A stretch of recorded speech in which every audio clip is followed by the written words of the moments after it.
Johnson Controls Hitachi Air Conditioning India Limited is effectively marrying modern technology with international expertise and developing complete and comfortable solutions for air conditioning for everyone and for every need. The JCHIN Kadi factory in Gujarat, with advanced machineries and automated state-of-the-art design and development facilities, is one of the biggest air conditioner manufacturing facilities in India. It is a fully operational plant for room and commercial air conditioners, producing an impressive number of products to best meet the requirements of India. It's not just India's household needs, but the company undertakes India's commercial demand through its constant innovations, world-class technology, noble concepts, and advanced features and products. JCHIN is recognized for providing solutions for commercial as well as household air conditioning needs. Our commercial air conditioning solutions include chillers, variable refrigerant flow, concealed air conditioners, and cassette ACs. Household establishments are cooled with our home air conditioners and appliances, which include split ACs, window AC, refrigerators, and air purifiers. Our innovative solutions are meeting the requirements of telecom towers and ATMs through the Spacemaker and Spot Cool. We are known to provide 360-degree air conditioning solutions from end to end, and proud to say that there is no air conditioning need that we are not able to meet at home or at work. Johnson Controls Hitachi Air Conditioning India Limited, providing a solution for every air conditioning need of India.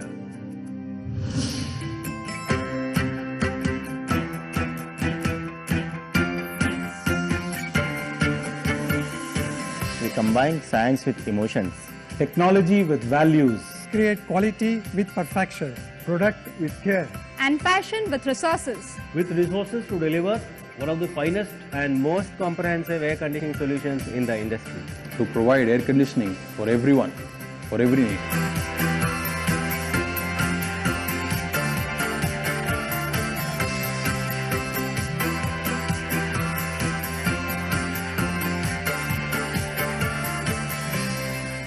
Good evening, ladies and gentlemen. It's an honor to be speaking to such an august gathering and given a task to introduce Mr. Carlo Ratti. I hope I have pronounced his name correctly, because we are not very comfortable with Italian names, really speaking, but very comfortable with dealing with Italian people. I can tell you this, because when I visited Italy, I realized that somewhere the Indian and Italian breeds look like the same. So, ladies and gentlemen, my great honor to introduce him. Mr.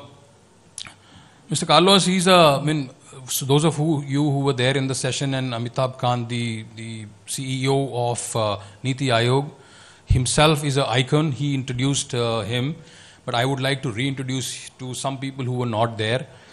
He's an architect, inventor, teacher, activist, and actually much more. If we were to tell about him, I think it will require much more than what we would be able to explain. As I said, he's an Italian, but he's worked across the world. He's currently with MIT also. He has his own institute that he runs, or associate, is called Carlo Ratti Associati in Torino in Italy. He's authored more than 500 publications and has many patents in his name.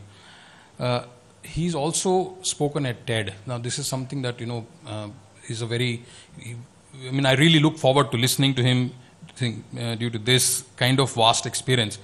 Now, there are a couple of things which I would like to talk about him, a very short two things. There's a magazine named Blueprint, which has included him among the 25 people who will change the world of design. Now, a really good opportunity for us to listen to him. And also, the Fast company named him as one of the 50 most influential designers in America. So he's with that profile, and therefore, I would like to request all of you to listen to him carefully, and let's ask him as many questions as we can in the brief period that has been given to us. Just one thing, what is our connection? What is Hitachi doing here? You see, we have been talking to many architects across the country, and they always have expressed a desire to understand what is happening around the world. What is it that green means? What is it that the smart city means? So we thought, let's have a word with India Today and say, how do we get somebody who's really very well renowned across the world to talk to the august fraternity that is sitting here. So we talked to India Today, and India Today has been able to get him here, and it's a great opportunity. Just as a last thing, Hitachi, you know, you saw this brief presentation. We are largely a air conditioning manufacturing company contributing to the green movement across the country. Beyond that, across the world, we are now almost a 20,000 member company, 20,000 employees, a large 3.5 billion turnover organization. So we also manufacture in India a large range of air conditioning equipments, but most importantly, the VRF segment that we do is something that contributes a lot to the subject today. With this, may I invite Carlos to come and speak to the gathering, please? Thank you very much, Carlos. Thank you. Thank you. Thank you. Well, about Indians and Italians, actually, I had the pleasure during lunch to meet your Sonia Gandhi, and we actually talked Italian. And you're right. There's a lot of similarities, a lot of good connections between the two countries. I don't know if you can turn down the lights a little bit, but I was told today just to share a few slides in more than 5-10 minutes, and then really more. We are here together to have a conversation. So because of the topic about green cities and architecture, I wanted to share with you something that's about not only about smart cities, but how new technologies can allow us to bring nature back into our cities in a different way. And I wanted to start with this quote from Élisée Reclus.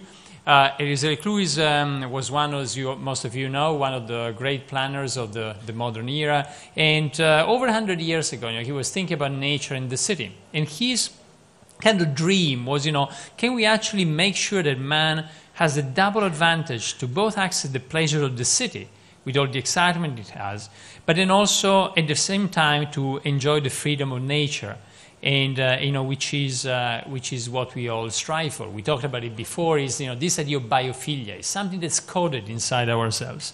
The solution to this in the 20th century ended up being something like this. That's an example. It's Broadacre City by Frank Lloyd Wright, but there's many other. You can think about the Garden City by Howard, and many other examples. Basically, it was the city going outside into nature. It was the city conquering the countryside. But then, we did that in the 20th century, and we ended up with a lot of stuff like this, which is endless suburbia. So somehow, this idea of moving the city towards the countryside, expanding the city, led to a lot of these places.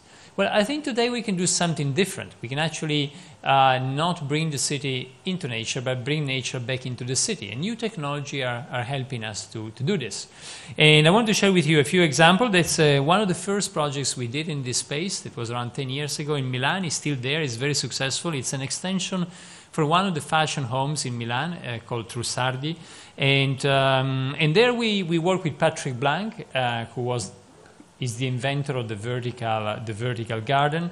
And we did actually the first vertical garden in Italy as a suspended garden. You see it here. It basically this kind of suspended cloud made of green.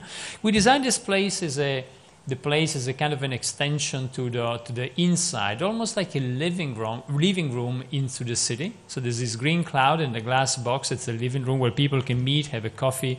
But also there's a big table you can work with somebody else. It becomes like a communal place for doing things. There's another project we did. There's a project we did together with Renzo Piano, the Italian architect. It was something we did as a non-profit thing for after the earthquake, the last earthquake in Italy. We called it the Learning Garden. We had, there was a school. And, an old school had been demolished by the earthquake or was not accessible anymore to the kids. So there were 2 temporary schools, and we had to create a space in order to connect them. And we decided to create like a space, a garden in the middle, you see it there, in order to connect the 2 existing parts of the school, but make it like a learning garden, a place where you can go and, you can study, you can read a book. you can work on your computer, but you can be in the middle of nature. Again, this is very related to technology in the sense that 10 years ago, we were chained to a desk because of a desktop computer. But today we can just, do the things we have to do on a tablet, on a laptop, on a phone. And so, that place can become a place where kids can meet and be next to nature, which is the same theme we're exploring right now in a school in Florida for the Green family. It's called the Green School, where again, it becomes around this space. And I want to share with you two projects that are going on right now, again with the same theme. One is mentioned it before in the other session. It will be opened at Milan Design Week. Milan Design Week opens in a little over a month in Milan. As you know, it's a big gathering of designers and architects from all over the world. And we were asked to do the opening act for Milan Design Week. And so what we came up with is this pavilion. The pavilion is in the main square in Milan. This is the Duomo, the cathedral, and that's next to, that's the Royal Palace of Milan. And in this pavilion, we called it the Four Seasons Pavilion, because the idea is that we have a selective membrane at the top that filters light in different ways, and then we use photovoltaics on the top to run a bunch of heating and cooling systems. We talked about before about air conditioning, but here, when you got an air conditioning system, as you know, you generate cold on one side, but heat on the other side. Just basic principles of thermodynamics. And so here we actually move it from one side to the other side in order to have a pavilion where you've got four seasons at the same time. So in that pavilion, you'll be able to enjoy the autumn and, or the spring next to each other, to play snowball in the other side or spend a bit of time in the summer, very hot. And, try to do it again at zero energy cost, getting as much as possible the energy from the sun and then using that in order to change the balance of energy flows. And for us, that's very important because it deals with two key questions. The first one is what I said before, is about nature, how we can bring nature back into our cities in a different way. But the second one is also how we can control climate. We can control climate let's say, microclimate in a fine-grained way. So how we can actually, in a sustainable way, manage to modify the climate in our cities, which is something we might be forced to do more and more in the future if climate change gets out of control. And the final project I want to share with you also, we broke ground a couple of weeks ago. It's in Singapore. It's one of the tallest towers in Singapore. We co-designed it with Big. And in this tower, the skyscraper, basically what we did is we created like a suspended tropical forest in the middle. So as you see, the skyscraper opens up in order to let the trees and this space in the middle up, which is what you see here. Again, becomes a place for both the people who are above. There's both offices and residences in the skyscraper, and so that becomes like a meeting place with nature in the middle of the city. So inside we'll have a lot of places such as this one, a place also next to the swimming pool that brings nature closer to people, or also at the ground level, as the way you enter the building. And I want to share this with you as just some examples. I want to keep it short. I was told 5 to 10 minutes, but really of this, as in the 20th century, it was the city going outside and conquering nature. Well, I think today we can look at the opposite. So how nature can come back into our cities, and technology is opening up unprecedented possibilities. First of all, in order to grow nature, to use hydroponics. Again, I didn't get into the details. The first project is based on hydroponics and many others, about how we can grow with water without soil, but also because technology is making us more free to work, again, closer to nature. Something we've done, as we said before, for thousands of years, but then, we've lost in the past few centuries, and hopefully we can actually get back tomorrow. Thank you. So we've talked a lot about green and highways and roads and smart cities. So just before we get into that, we will get into that since it's livable cities. I want to get into a little bit about your inspiration, because you also, though your work is technical in its execution, you also reference a lot of art and literature when you talk about your designs. When you were designing a tomato factory, for example, you were inspired by Neruda. When you were designing, when you would give your TED talk, for those of you who don't know, he referenced Michelangelo's Moses, where he threw a hammer, was it? Yeah. And he said, "Talk to me," or "Why aren't you talking?" And so how do art and literature inspire your design, even though they're so technical in Yeah, well, I think, again, we discussed a bit of this in the previous session, but, technology is a way to do things, and that enables us to do new things. It's a bigger potential we have in the way we build our cities, in the way we enjoy them, live in them, and so on. But ultimately what is important is what we want to do. So if everything is possible, what do you pick? And when you look at that, you really, some of those things are things that are things that we've been wanting for a long time, are things that artists or poets, you mentioned Neruda, yes, you're right. In many cases, there's inspiration. In this pavilion in Milan, I didn't use it. We're inspired by this great Italian writer called Pavese, who was talking about seasons, and the seasons for him were the main meaning of life. So the way you can actually move between seasons is another way you can refer and move through the seasons of your life. So I think there's when you look at that, technology is certainly a mean, but when you look at why do you want to use it, then it's for something else, and some of those things you want to look for in other places, and literature certainly is one of them. Okay, so you also said, and I really like this, it's also about the relationship between science and design. You said science is about how the world is, design is about how the world could be. Yeah, to be honest, thanks for mentioning that. It's not something I said, but actually there's something many people have said. One of the first people to say it was Einstein. Einstein was saying that engineering, science look at... Actually, Einstein said science looks at how the world is. Engineering or design, all the disciplines that deal with design in the Anglo-Saxon kind of word is not only design like we could imagine design of an object, but it's really design, also engineer and everything else. And then he said, this is how the world could be. And another person who said that is Herbert Simon, who was a great researcher and scholar from the 20th century. He won the Nobel Prize in economics. He wrote a beautiful book called The Science of the Artificial, where he makes a similar distinction. And I think that really goes back to the very meaning of design. It's how we can transform the environment around ourselves, and how we can, in doing that, help build and shape our future cities. So you've worked a lot on projects related to climate change, whether it's the sun and shade in Dubai was particularly something that I found very interesting.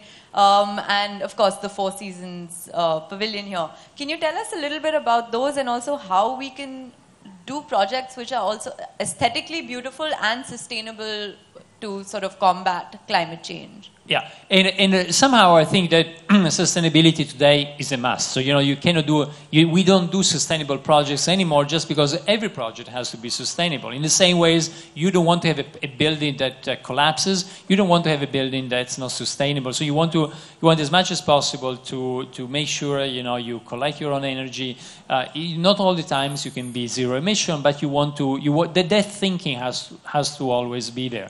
And so, that if maybe 20 years ago, 10 years ago, people would talk about, that's a green building. Well, I think today every building should be a green building, and so that should be the starting point. But then on the top of that, you can do much more, and that's about what we were saying before. Is about the poetry that you have in that building, and surprisingly enough, if you play it right, a lot of the themes related to sustainability can have a lot of poetry. Now, I didn't show it today. Again, just, it was just a very quick presentation. But in the project you mentioned in Dubai, what we are doing, we are controlling climate, but in a way that becomes very poetic, because the sun is concentrated. You can almost draw a filigrane with sun. You can reflect some of the sun and produce energy. So I would say, that then once you establish that green is a starting point, then you can use some of those components in order to turn them into poetry. Okay, this has to be discussed. You made a building out of chocolate. I'm not going to let that go. An entire building out of 30,000 chocolates has been made by this man right here. And you couldn't just eat the walls. It actually studied human behavior, and it mapped your expressions and after you ate the walls. So can you tell us a little bit about that and what other of your buildings we can eat next? Well, I didn't know you would actually get to this. I was trying to find some images. Maybe I'll look at it later. Yes, we did this. We actually have been working quite a lot with a company called Italy that has been thinking about food and so on. Very, very popular in New York. They opened 2 outlets in New York that have been super popular. One next to Flatiron Building, one in the former World Trade Center site. And inside that, in the last format they opened in Bologna, which is like almost like a giant theme park related to food, we had to do a pavilion for this high-end chocolate company called Venchi. And so we were thinking about it, and we actually used the chocolates almost like bricks. Not only that, but also different types of chocolate in order to create a pattern on it, and I'll show it to you in a moment. So yes, we did it. To be honest, it was very difficult. We had all the construction ready to go, and then one Monday morning we went back to the site, and the construction workers started eating the thing, so started eating the building itself. So oh my God, we had to start again. And so in the end, we managed to get it built. It's been quite successful. It was more like a play in that case, because we were doing something for a company that does chocolate. And also the other thing I didn't like, going back to sustainability and circularity, what I don't like about a lot of the pavilions that you build is that sometimes you build, for temporary or for a few years, is that you use a lot of material, and then all of that goes to waste, goes to a landfill. You use a lot of plastic, a lot of glass, and so on. And so in this case, we said, okay, no, what better? So let's do this, and then when we need to dismantle it, they just, call all the kids in the city, they will eat it up. And again, it's an old dream. It's a dream of Hansel and Gretel. It was just playing with that. So again, there's a digital component, because all those pixels have a different color. All the chocolates are different, and then combined together, they become like pixels of this digital matrix that shows something about the pavilion. But I didn't know you mentioned it. Let me see if I find a small video. Feel free to go ahead. I'll just find a. When is a pizza company giving you a project like this? We're waiting to. Well, if you've got any ideas here in India, I'd be delighted to do it. Or we could do a building made of paneer. Can we get the screen back?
Delicious.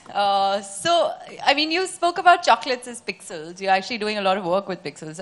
One thing we have in Bombay now is a lot of street art, and we have a lot of installations. For example, we have I Love Mumbai in the suburb. We have very specific ones, which is I Love Lokhandwala, which is a suburb in Andheri. It's a part of Andheri. But you are doing something far more revolutionary with street art, with the phygital graffiti. Is that what you call it?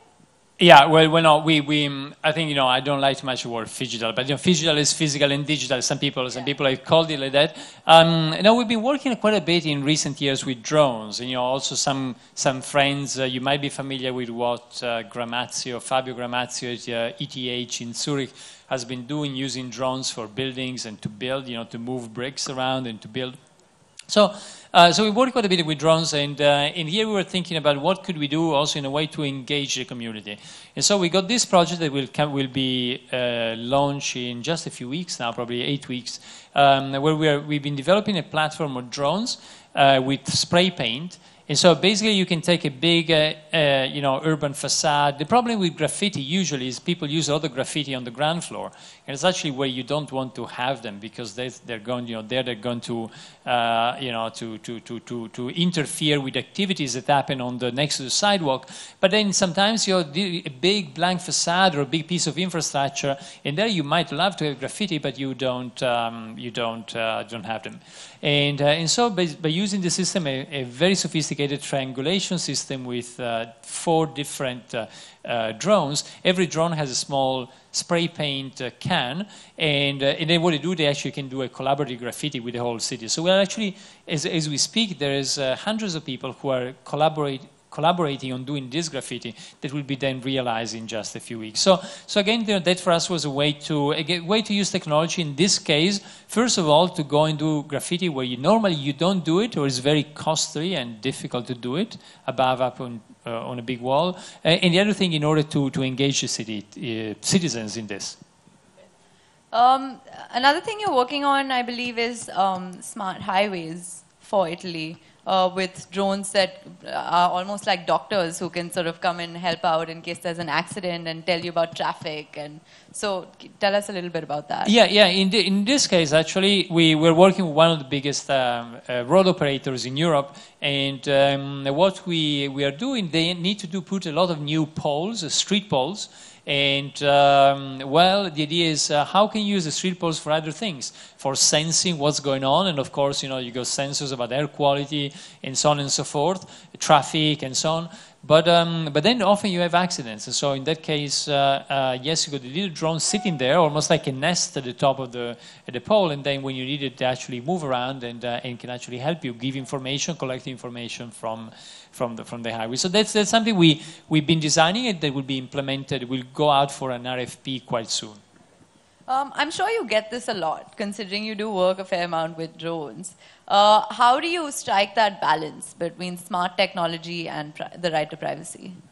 Yeah, well, I think it's a very good question, but I would say it's a question that's much beyond what we do here today, what we discuss here today. The question is that I think all of you have a smartphone, I guess, in your pocket. And since you woke up, if you have a smartphone, you might be interested to know that you might have left 2,000, 3,000, 10,000 data points just today about all what you've done. About where you were, if you were cycling, biking, in a car, on a train, the website you've been visiting, the things you've been buying, and so on. All this information goes through your smartphone, and it goes somewhere in the cloud. It depends which operating system you're using. It can go to different computers, but all of that is collected today. And to me, that is a big issue, and it's an issue we should all discuss. Also because of the asymmetry. Some people know a lot about us, about our lives, some big companies and states, but we know very little about them. And so I think finding a solution for that asymmetry is going to be very important. So, aside from the building you're about to make with Paneer, which we might hold you to, you're actually working on a retreat in the Northeast. Can you tell us a little bit about that? Yeah, that's a project that is just starting construction, so will still take some time. But in that project, we were mentioning before in the plenary, the idea is a beautiful place on the hills. It's on the Himalayas, but it's not. Think about, for those of you who know Darjeeling, Kalimpong is that part of India, very beautiful.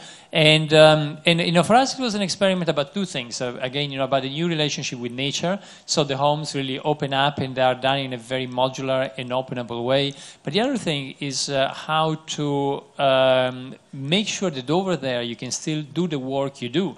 And so instead of being in Mumbai and going to the hills, maybe just for the weekend and coming back, or just for a few days and coming back, or these kind of unsustainable global tourist patterns of people who go to Darjeeling and just see the city and then just jump to the next place. You can go there and stay for longer and keep on doing the things you have to do. And so the whole thing is articulated around the living place, a working place, high connectivity, and so that this can become a place where you can spend longer. So I'm going to ask you one final question and then open the floor to questions. You've done a lot in terms of how we, as you said, that now we need to start appreciating greenery and stop attacking our environment and move inwards as opposed to sort of plundering the planet. And you've done a lot of work to sort of question and reinvent our relationship with greenery, whether it's the tower in Singapore, which has a 4-story green oasis, or it's a library, in fact, which you've made, which is like a cabin in the woods. So can you tell us a little bit more about that and how we can, within our homes itself, how we can maybe do this more effectively? Yeah, and I think something interesting, we're quite excited about it, we're doing a few projects on that, is also how we can bring back farming inside our apartments. And today we can do it again with hydroponic. Now, to be totally clear, we'll never be able to farm all the food we need inside our homes. There's simply not enough light and not enough space. But I think what we can do is, again, connect us more with nature, with seasons, with something we've been connected to for thousands of years. So I think that's part of our biophilia. And if you think about it, think about how much energy, effort, money goes into, for instance, bringing plants, flowers, in homes all over the world. So I think, today I think what we can do is do it in a way that's more natural, where we create we bring back some of this natural ecosystem inside the places we live. We're going to open the floor to questions now. So if anyone has any questions for Professor Ratti, please go ahead. Questions or ideas? Yes, I see a hand. So there's a mic there. So could you also introduce yourself? Yes. Hello. Yeah, I'm Sunil Doshi, the youngest son of Padma Shri Dr. Doshi, the father of city farming, rooftop farming, and the entire concept of yours, bring nature back to the cities. Your idea on vertical farming, his idea was on the terrace with, he was a Gandhian, so it was on plastic bags with little containers with sugarcane bagasse, and the entire city waste was, whatever, the lane waste was reused. It was called an example of good social policy by the United Nations, and really this simple technology of getting back nature into the cities. I later took it and added the word beautiful, beautify it, because he did it too simple. Then I did a flowering concept on it. And I have grown this concept by the sea, where we have been covered by the BBC Earth File twice, where we have done immense work for how to, by the sea, how to do these gardens and using orchid waste. I like your idea of vertical gardening. I like your idea of, you're an architect, you can dream. Okay, I'm a chartered accountant. So it's a very different field for me. But the simplicity of nature and the simple laws of nature, if we imbibe in our living, makes life wonderful. Thank you very much for it. It was a pleasure, Hitachi and India Today, to get you here. Thank you. Thank you. Thank you. Any questions from the audience? I'm Tanmay Ranjan from India Today Group. It's an unrelated question and related question also. To what extent you use subconscious power of the human mind for aggrandizing the designing capabilities? And let me elaborate upon it. The subconscious mind, since you being a profound thinker and erudite scholar also, so it was prudent on my part to pose this question and elicit your response also. Now, subconscious mind has a power of clairvoyance, incredible wisdom, infinite intelligence. To what extent you harness the potential of subconscious mind?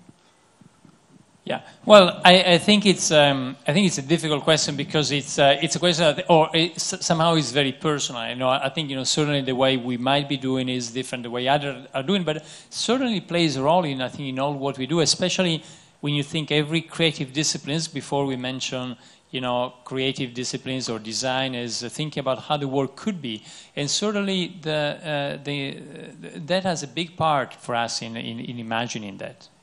I'll say a small comment just before, just because you mentioned Doshi, and I don't know if you are related. I didn't understand if you are related to.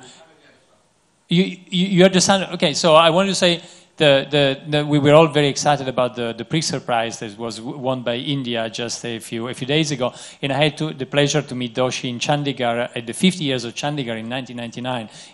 It was an amazing experience. So anyway, I just wanted to mention that I think we're all very happy. And there's one related question. During the construction of residential premises in Mumbai, most of the developers are using jump form or My1 technology, where a lot of manual dexterity is required. So now a country like India, which has got humongous population, factoring in its topography, geography, climatic conditions, to what extent it is intelligible and feasible to apply artificial intelligence and robotics? And you have been talking about sustainable architecture. So is it feasible for a country like India to bring artificial intelligence and robotics, which is being implemented in abundance in foreign countries? Yeah, I would bear in mind the fact that actually India today is producing a huge amount of software for the whole planet, and so this software is what is behind a lot of the artificial intelligence.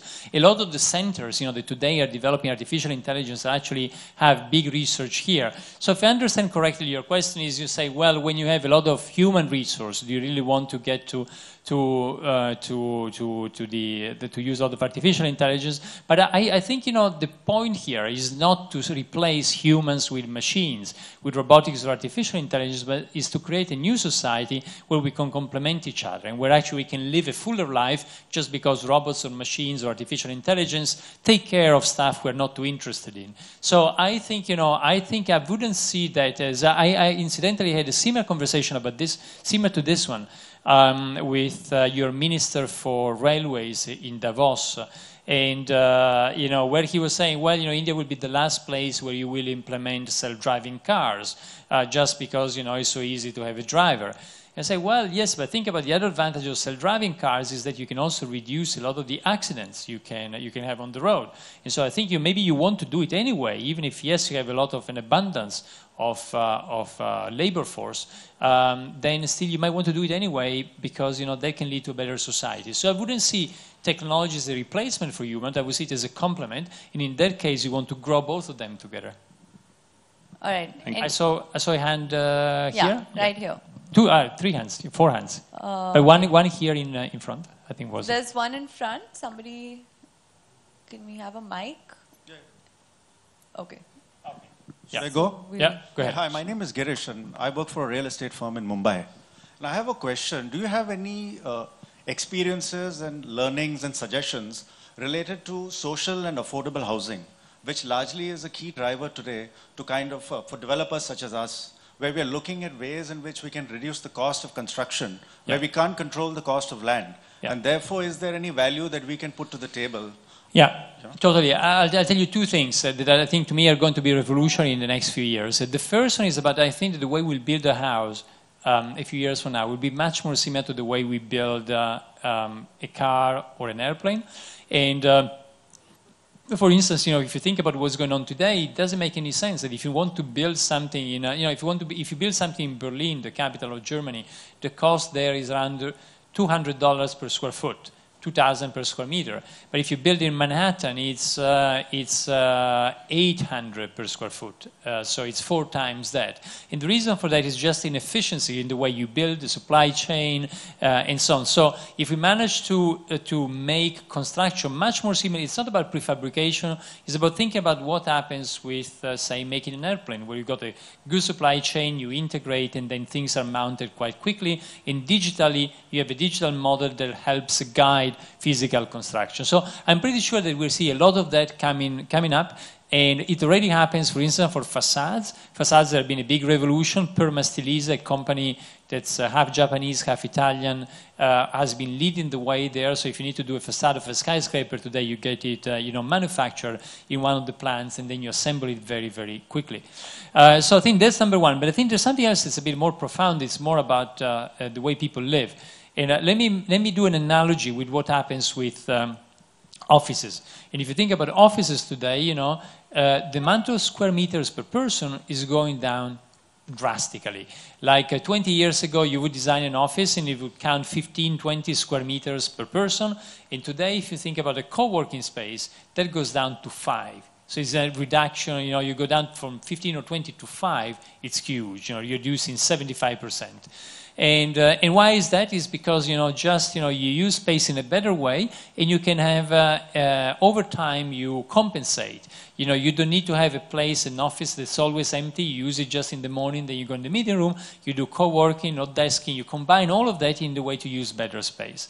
And I think we're seeing a lot of that happening in the living space for housing. So the idea of co-living is having the same effect. So the amount of square meter per person is going down, which means making it more affordable. So your affordability, going back to the things, both construction, you're right, you cannot control the price of land, but then you can control construction, and I'm sure we can decrease it a lot using prefabrication, and you can think about new typologies that allow to reduce square meter per person while giving a very good lifestyle, which means, instead of having everybody outfitting every apartment with like a big 10-seat, a big table with 10 seats, then a 10-people table, then you can just, have a smaller table, and then you have a big table that's shared, and people have a digital platform when they want, they book it once a month when they have a big dinner with friends, and they share it, and it's beautiful, it's amazing, and so on. So we're seeing a lot of this, certainly in the office space. We're seeing a lot of this in hotel space. There's a very good format called the M-Hotel that has taken that to the extreme. Incredible public spaces, much smaller rooms, and the same is happening with co-living, sorry. So one more question. So there are lots of questions, sorry, but you can maybe have a chat with him after the session. Yeah, with pleasure, happy to. Yeah. Can we, there's a gentleman in the front here, in the second row, if you could. I am Bimal Mistry, architect from Ahmedabad.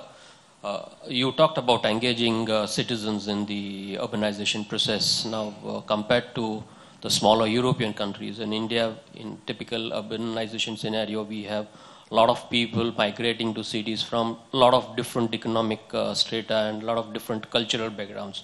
So we see a lack of sense of ownership for that particular city, which translates to less civic sense. So how, for smart cities, how do you make smarter citizens for smart city? Well, we discussed a bit before in the plenary. It was about what in Latin, what Romans in Latin would call urbs and civitas. Urbs is the physical city, civitas is the community living inside it. And I think the two things go together. If the community is cohesive, if the community works well, then the physical form of the city works well. Often what you see in slums is also that the community is very fragmented, and that reflects itself into the physical form of the city. So I think we cannot separate the two, and I think, going back to your point, digital technologies can help us quite a bit in order to, through the network, in order to bring people together, to allow participation, to engage people, new ways to do participatory budgeting in cities and so on. All of that wasn't possible a few years ago. It is possible today. A great architect and researcher, Christopher Alexander, who has been a long-time professor at Berkeley, University of Berkeley.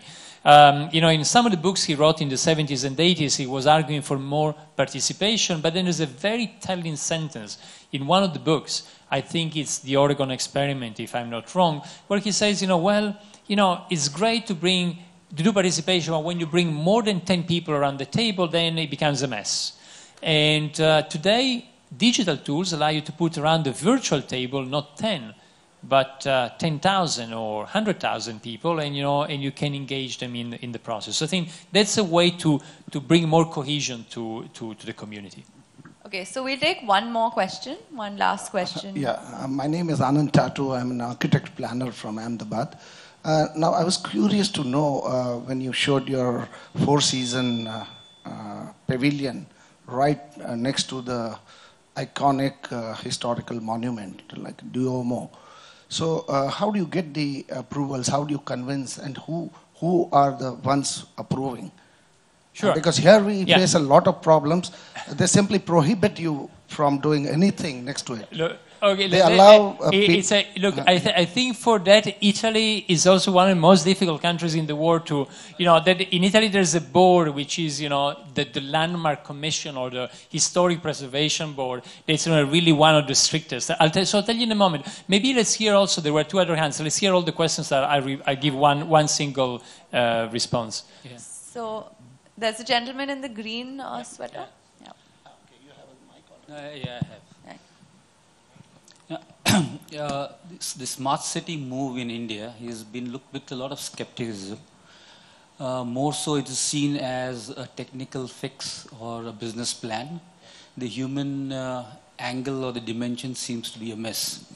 From a little that I heard from you, I think you're trying to infuse a little human dimension to the seemingly very strongly technologically driven effort. The efforts here are to having a centralized monitoring system, controls, predictability, and cities, as we understand, are about open-ended, unpredictable nature of it. What kind of a suggestion would you come up to say that we could marry using the technological advances, yet keeping the spirit of a city of being open-ended, pluralist, of choice and not being controlled, and taking advantage of the digital? Imagine Varanasi is being converted to a smart city, and you wonder where do you start with. Yeah. Very interesting question. I saw another hand, and then I'll try to reply to. Oh no, should I just? Yeah. So I'll do them in reverse order. From your point, I think you're absolutely right. I think technology should never be the end goal. It can be it can be the mean to get to something, but this something has to start from people. If you want to take an old phrase by Frank Lloyd Wright, is about the three most important things should be people, people, and people. Starting from the human side of cities, and technology can allow you to do something very good in terms of for the community in order to create more livable conditions for all, and so on and so on and so forth. So your question about where to start, well, I would say the first thing is not think about this as a top-down process, but think about this more a bottom-up process. And then instead of having governments just governments can play a role in part of this, but then as much as possible engaging citizens and allowing a rich innovation ecosystem. So I think that's really what you want to do, so that basically then people themselves are the ones who can take action to transform their city.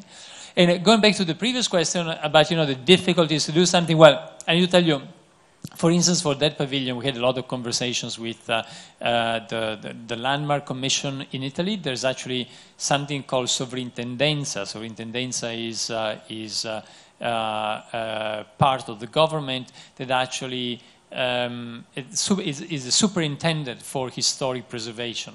And in a person, it depends also a lot on the person. The person in Milan have been really good, but actually they sat down with us a lot of times in order to see how that would fit with the pattern of the square, with the way the square was imagined a few hundred years ago, and so on. And this is for a temporary pavilion. This would be the opening act for Milan Design Week, but it's not a permanent pavilion. We were never gotten permission to do a permanent pavilion. So I'm quite familiar with this, and I know that there's places where you cannot do anything anymore in the city. We are working now both in New York and Paris. In New York, some parts of New York, you can do very, very little because of the same reason, and the same in Paris. And I think that's a political question. And I think personally, we certainly want to preserve a lot of we certainly want to be very cautious when we modify the city. The city is also kind of an antidote for transformation. The city is also, the first cities 10,000 years ago also are close to cemeteries. So the city is kind of an antidote to the passing of time. It's something that will be there, the stones that will continue to be there even when everything else is gone. So I think we don't want to forget that, but at the same time we want to be able to keep on adding to the city, to our cities, and make them better and improve them and transform them and make sure the future generation will be as proud as what they see that dates back from the Middle Ages or from Roman times, as they're proud of what might date back from the 20th century and so on. So I think that's really a political question of how we can allow and walk that fine line. Today we love Paris because of Haussmann, but Haussmann over 100 years ago demolished a lot of the old city in order to make the city we have today. So we want to keep the city also as something that's stable and permanent, but also want to be able to transform it. Again, I don't think there is a universal solution, depends on the type of city. It's easier to work in Milan than it's easier to work in Florence, just because Milan is my friend Renzo Piano, he says, Milan is a city that's not totally perfect. So as an architect, you can imagine how you could make it better. In Florence, sometimes it's difficult. It's overwhelming. You say, oh my God, even if I move a stone, I feel, everything seems so perfect that you don't feel allowed to even touch a move a stone. So I think, I don't think there's a universal solution, but I think it's a very important political question, how we can still continue to let our cities evolve. Our cities are part of the civitas, as we said before, the community. As the community changes, we need to make sure that also the physical form that's around them changes as well. Great. So as Professor Ratti says, the environment is talking to us, and fortunately he is working towards giving us a direct line to our environment so that we can sort of respond and sense and as it does us. But thank you very much for having me. It's always really a pleasure. And thank you.